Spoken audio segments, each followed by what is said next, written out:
Welcome to Nintendo K channel. I am Danny. I'm really excited to be unboxing this and giving you guys an overview of this new controller that just released. This is the Nintendo Switch Split Pad Compact from Hori.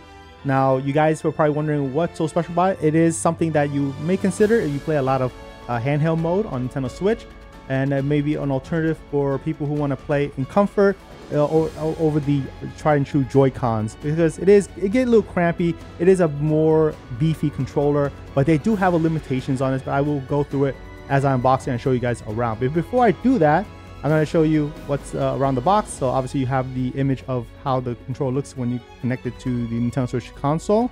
On the side panel, how it would look, there's a two-color tone. On this side here, again as well.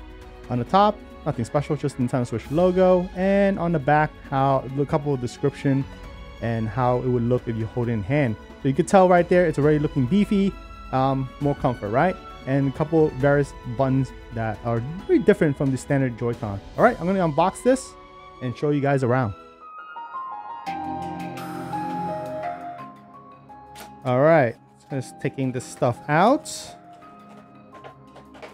And we just greeted with a manual and the controller. And you're wondering, why does it only contain just those?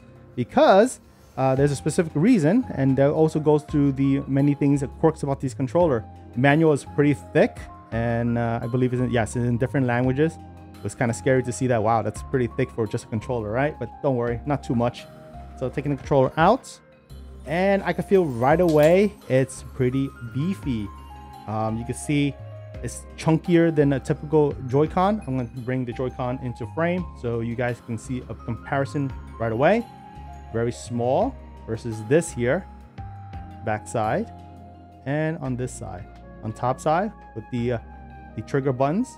And you're like wondering what the notch is, but yeah, there's a reason for that. So now the reason why it doesn't contain any cable to charge it, that's because you don't need to charge it. It requires the console to power it up. So technically this is a controller that only works in handheld mode. So if you play a lot of handheld games on Nintendo Switch, not on the TV, not in tabletop or anything like that, it has to be connected to the rails of the console to be powered. So if I'm going to slide it in, this is the OLED model, and you could tell from the Joy-Cons, I just took it off right away. You can see it's a lot beefier than a typical Joy-Con connected to it. So I have one here, just put it next to it. You guys get a basic comparison. Also, you are curious, I have a Pro controller here as well, so you get an idea.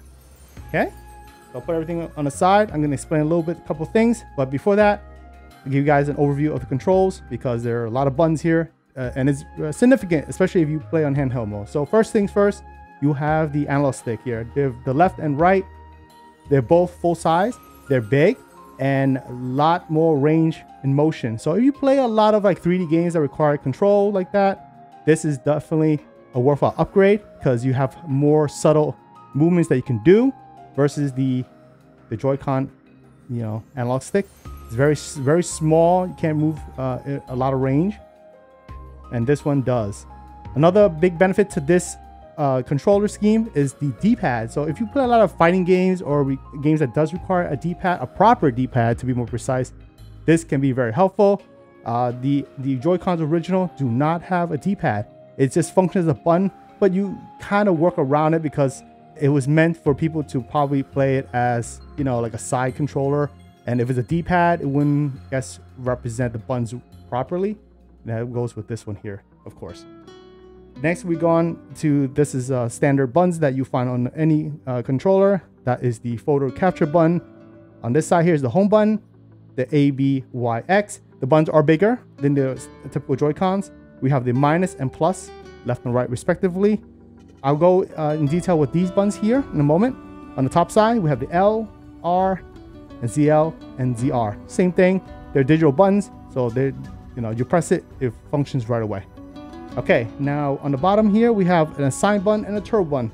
First thing first, the turbo button is like any turbo button on previous controllers or third-party controllers.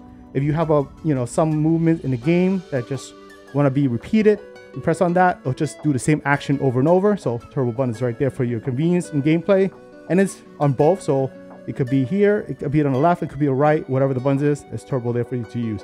We have the assign button. This is where it gets a little interesting. This controller does have a function to assign a function on the back side. You flip it over, you have the FR button and FL. So this is a little bit different than the Joy-Cons because you obviously don't have that. And you can assign any button you want to these here. So if you play like any game, you're like, I don't want to press it too often, like a combination, maybe you map it here, then you can make it easier. Just press this trigger and it'll activate it. So it's really nice to have this customizable feature if you're playing certain games that require that. And you don't have to use it, but it is there and it's nice. Right away, I'm going to talk about the buttons. The buttons right away feels nice. It has a good tactile feel to it. The D-pad does have a indentation because it does indent down, so you do have a little bit of a distance, so that's good. So you know that you're pressing down. These buttons are, I can tell they're hard plastic. They're all hard plastic. They're not like soft material by any means. The analog stick does press down, so it does function as a button. Full range. And then on the top, the triggers, the L and R, and a ZL, ZR. They do have a travel distance compared to the Joy-Con, so just be aware of that. So if you press down, you can see that it does indent, right? On the back side, I mentioned earlier, why do they have these here? So if you place it down on the table, you could probably tell it'll lift it up a little bit, but primarily I believe because it should prevent the stress that's put on the rails if you put it flat down onto the table of your Nintendo Switch. So the rails don't get too damaged, and because it is a big distance from the table lifting up, so that's probably a safety measure. But I mean, it's nice that they have a little lift for you to use that. There's a couple caveats about this controller. Just want to mention, since it's, you know, a third-party controller, there are some limiting factor because Nintendo does for some reason have limits what they can do. This does not have a rumble feature, so no rumble, no HD rumble. It doesn't include a gyro, and what that means is if you play a game that requires gyro motion like Splatoon 3, even Breath of the Wild, unfortunately you won't be able to use like motion controls to make your controls adjustments, like if you're shooting a bow and arrow, and since it doesn't have a motion, you won't be able to do that precise movement, or even in Splatoon 3 when you're inking around in turf and all that stuff. So that is a limit factor. Another thing is IR camera. I don't know too many games that use the IR camera, but it does not have it. And another thing is NFC. Now you're like, what does NFC is? It's near field communication. If you use Amiibo, there is no way to scan it in through the console, because obviously if you know the Joy-Cons, you can do it through them, but unfortunately this is not the case. If you play a lot of games like RPG or just straight up using analog sticks, directional pad, fighting games, RPGs, again, adventure that doesn't use any of the gyro, the IR camera, the NFC. The rumble is not essential, but just be aware that is not there. But all in all, when you hold it in hand, it's a lot more comfortable. It's more, you can play more extended period of time. Just if you have a Pro controller, you know exactly what you're getting into.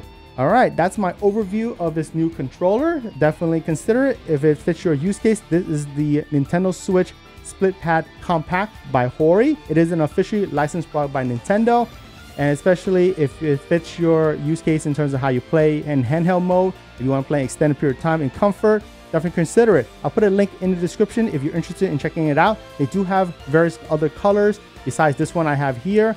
So over time, they might even release more themes, but that's to be determined by Hori themselves. If you enjoyed this episode or find it informative, I do appreciate a thumbs up. Consider subscribing to Nintendo Cave for more episodes like this. I am Danny, and I'll catch you in the next one.